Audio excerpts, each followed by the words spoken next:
Good Thursday, everyone. This is meteorologist Dave Snyder at the National Weather Service with Alaska statewide weather. A 984 millibar low in the northern Bering Sea northwest of St. Matthew is producing strong westerly winds crossing the northern and central Bering.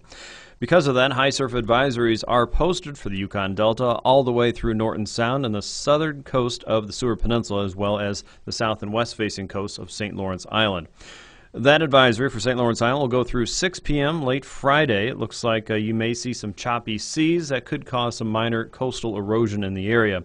Some higher seas are expected to make its way toward the southern Seward Peninsula coastline, and from now until about midnight on Friday, we expect about 3 to 4 feet above high normal tide lines there on the southern coastline of the Seward Peninsula.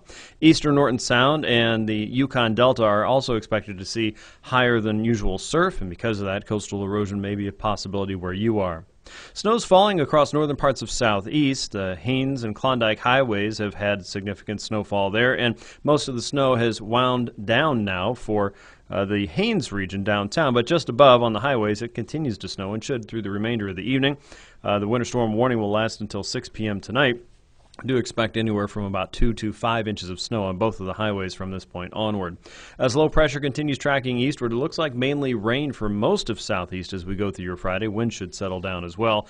Periods of light snow are expected across the Copper River Valley. Most areas in south central will be drying out, and look for areas of light snow across the Kuskokwim and the lower and middle Yukon valleys, with periods of rain and snow across parts of Seward Peninsula and the coastal areas of the Yukon and Kuskokwim deltas. Inland areas are still looking at snowfall.